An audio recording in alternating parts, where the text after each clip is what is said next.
Hello दोस्तों, नमस्कार। स्वागत है आपका आज की इस वीडियो में। आज की इस वीडियो में बताने वाले क्लास 10वीं की प्रश्नवाली 5.1 का क्वेश्चन नंबर 1 का पॉइंट नंबर तीसरा, ठीक है, जो कि यहाँ पर दिया हुआ है। ठीक है, तो क्वेश्चन नंबर 1 का पॉइंट नंबर तीसरा में कह रहा है, प्रत्येक मीटर की खुदाई के बाद एक कुआं खोदने में आय लागत, जबकि प्रथम मीटर खुदाई की लागत 1 से 50 है और बाद में प्रत्येक मीटर की खुदाई की लागत 50 बढ़ती जाती है। ठीक है, चलिए इसको हल कर लेते हैं। चलिए, तो यहाँ पर हमने क्वेश्चन नंबर 1 का पॉइंट नंबर तीसरा नोट किया है। प्रथम मीटर खुदाई की लागत कितना है? 1 से 50 रुपया। फिर उसके बाद लिखेंगे दूसरा मीटर खुदाई की लागत बराबर, ठीक है, कितना है? तो यहाँ पर लिख लेंगे 150 प्लस कितना लिखेंगे? 50 बराबर, दोनों को जोड़ेंगे तो कितना हो जाएगा? 200 रुपया हो जाएगा। ठीक है, उसके बाद लिखेंगे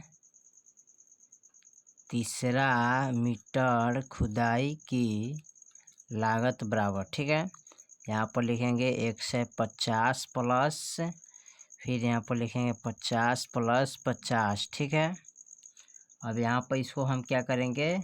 जोड़ेंगे। ठीक है, तो जोड़ेंगे तो कितना हो जाएगा? 50 50 100 और 100 और 150 1 से 50 तो कितना हो जाएगा? 250 रुपया। ठीक है, इसके बाद लिखेंगे चौथे मीटर खुदाई की लागत बराबर। ठीक है, तो यहाँ पर हो जाएगा 150 प्लस, फिर 50 प्लस, फिर 50 प्लस, फिर 50। ठीक है, अब यहाँ पर इसको जोड़ेंगे तो 50 50 100 100 और 50 150 और 150 150 यानी कि 300। ठीक है, कितना हो जाएगा? 300 रुपया। ठीक है, उसके बाद यहाँ पर फिर से जितना चाहे उतना आप यहाँ पर बढ़ा सकते हैं। ठीक है, तो लिखेंगे पाँचवा मीटर खुदाई की लागत बराबर। ठीक है, तो लिखेंगे 150 प्लस, फिर 50 प्लस, फिर 50 प्लस, फिर 50, फिर यहाँ पर देंगे एक और 50। ठीक है, तो 50 50 100 100 50 150 150 50 200। ठीक है, और 200 150 यानी कि 350 रुपया। ठीक है, इससे भी आगे और जा सकते हैं। ठीक है, तो चलिए हम इतना ही अंक तक ले मान लेते हैं। ठीक है, अब इसको हम क्या करते हैं? संख्या का रूप में लिखते हैं। तो यहाँ पर है 150, ठीक है, यहाँ पर 200, यहाँ पर 250, यहाँ पर 300, यहाँ पर 350। ठीक है, तो इसको हम संख्या में सजा लेते हैं। तो लिखेंगे 150, 200, 250, 300, 350। ठीक है, डॉट डॉट डॉट एपी में है। ठीक है, अब हमको पता करना है कि ये संख्या एपी में है या नहीं है। ठीक है, एपी में होगा तो इनके और इनके अंतर यानी कि जो डी के मान होगा बराबर बराबर इसका आएगा। ठीक है, और जब एपी में नहीं होगा तो इसका मान यानी डी का मान बराबर नहीं आएगा। ठीक है, तो इसका फॉर्मूला होता है, चूँकि दूसरा पद माइनस पहला पद, ठीक है, यानी कि दूसरा पद में से पहला पद को क्या करते हैं? घटाते हैं। ठीक है, इस तरह भी लिख सकते हैं, A² माइनस A1। ठीक है, इस तरह भी लिखा जाता है। उसके बाद लिखेंगे फिर तीसरा पद माइनस दूसरा, यहाँ पर लिखेंगे तीसरा पद माइनस दूसरा। ठीक है, इनको भी लिख सकते हैं A3 माइनस A2। ठीक है, फिर उसके बाद लिखेंगे चौथा पद माइनस तीसरा। ठीक है, तो यहाँ पर लिखेंगे चौथे पद माइनस तीसरा पद, ठीक है। तो यहाँ पर लिखेंगे चौथे पद का, तो A4 माइनस A3, ठीक है। फिर उसके बाद लिखेंगे पांचवा पद माइनस चौथा पद, तो यहाँ पर लिखेंगे पांचवा पद माइनस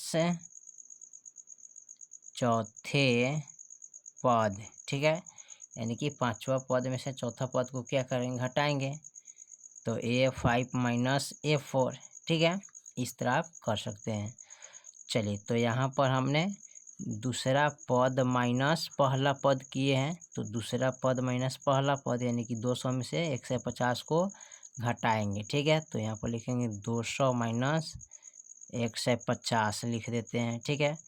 फिर उसके बाद लिखेंगे यहाँ पर तीसरा पद माइनस दूसरा पद, ठीक है। यहाँ पर पद लिखा देते हैं, ठीक है।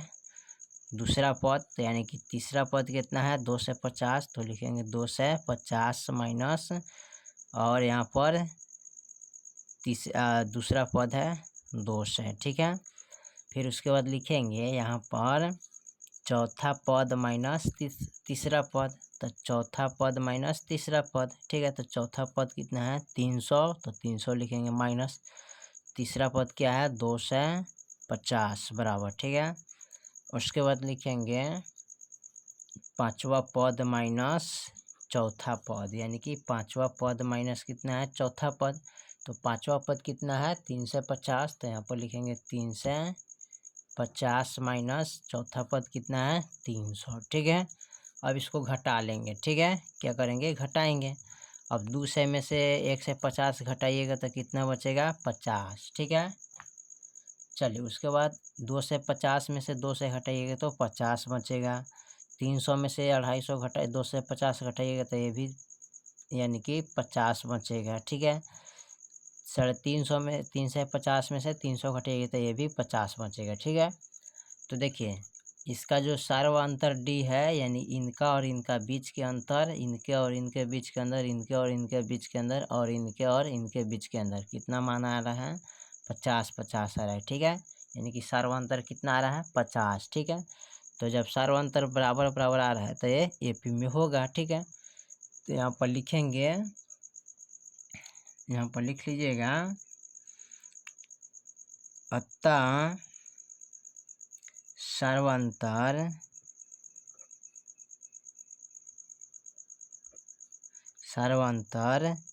समान है, ठीक है। इसलिए दिया हुआ संख्या, ठीक है, AP में है, ठीक है। यही आपका आंसर हो जाएगा, ठीक है। चलिए, तो क्वेश्चन नंबर 1 का पॉइंट नंबर तीसरा हमने हल कर दिए, ठीक है।